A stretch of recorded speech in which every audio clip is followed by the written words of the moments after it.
Everybody, welcome to What's Up Wednesday. We recently had a quarterly outreach or town hall meeting that we call ISS Pulse. We invite all of our employees and we collaborate on a topic, whatever that may be. Now, as we're ending April and we're looking at May, most probably know that May is Mental Health Awareness Month. And I know that mental health is a topic that we're hearing a lot about, and there's a good reason for it. As I kind of dove a little bit more into this topic, I wanted to get some statistics on what kind of numbers we're talking about when we look at how mental health can affect the stability of construction workers specifically, and what the numbers look like for on-the-job suicide and accidental poisoning or drug overdose. And I was really quite shocked when I look at OSHA stats from 2023. So I'll share those statistics right now. In 2023, OSHA reported that there were 1,075 work-related fatalities in the United States. These 1,075 fatalities were not related to suicide, and they were not related to accidental poisoning or drug overdose. These were specifically safety-related fatalities, safety specific, I should say. When we look at the number of suicides, it was amazing to me that there were 5,095 on the job suicides, and there were 15,920 on the job overdoses. That's 21,015 suicides and on the job drug overdoses compared to 1,075 all other category related fatalities. That is a shocking, shocking number. And I think it really outlines how big of an issue we're really dealing with. That's just an astronomical number that I think is hard for us to get our head around. But I think it really points something out. And again, as we go into Mental Health Awareness Month in May, this is a fantastic topic for safety meetings, toolbox talks, whatever it may be. I think mental health awareness and kind of broadcasting things related to mental health, they're not a 1 month of the year issue. They're an everyday issue, and we need to keep that in mind. But some little tips and pointers, and we do have a toolbox talk on this, and we have some resources we're happy to share. So just drop us a note, and we'd be happy to share some of this stuff with you. But let's kind of look at some of the things that I think would be, I would call them the basics of mental health awareness. And as leaders, things that we can do to, I think, identify and be able to offer help. So the very first thing is we need to recognize the warning signs. And I think a lot of us know what this looks like, but it depends on the person. It really does. Some people are very open and outward in their expression of how they're doing. Others are very reserved and quiet.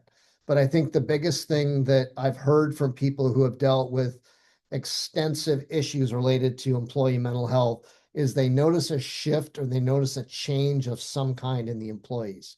I think this is why it's so absolutely critical that we pay attention to our people. We engage with them every chance we get, and we slow down long enough to not only ask a question, but listen to their answer and interact with them at a human level. And I know that sometimes it's hard to do that because we're busy, busy, busy. The next thing is, if we identify something, we need to express genuine concern. And it's as simple as saying, "Are you okay?" And then just shutting up and listening to somebody. Sometimes that "Are you okay?" that 3-word sentence can completely throw somebody off. And oftentimes, they will break down and say, "No, I'm not." And if that happens, or if you get a little reservation in their response, it's time to dive just a little bit deeper with a genuine care and concern. We want to create a supportive environment. We want to make sure that they know that our intention is purely to support them, not to judge them, not to go to their supervisor and tell their supervisor they're having issues.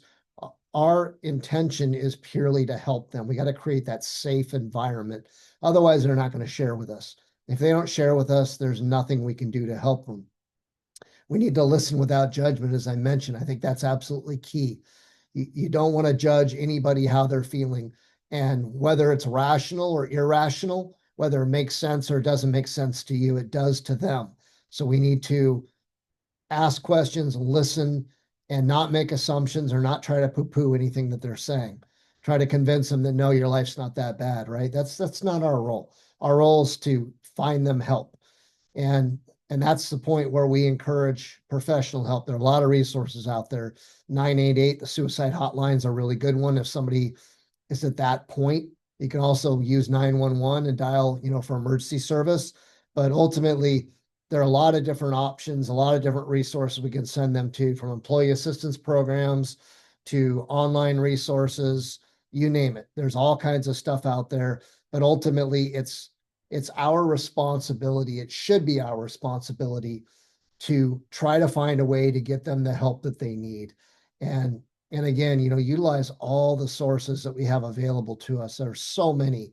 And maybe we'll drop those different resources, a list of them as well. But ultimately, it's up to us to pay attention, to engage, to ask questions. How are you doing? Are you okay? As I mentioned, not judge their response, dive deeper by creating a safe environment to share, and by showing our genuine concern. And then finally, connect them to resources that can help. You never know how a very small action can affect somebody's life. And keep in mind that this isn't about us employers. This isn't about the workplace.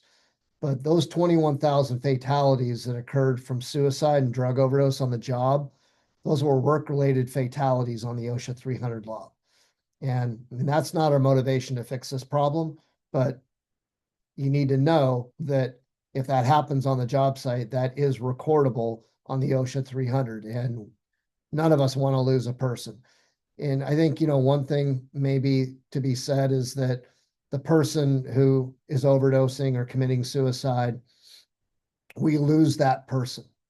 And, it sucks to lose that employee, that friend, and to have that effect in the workplace, because it affects everybody else around them.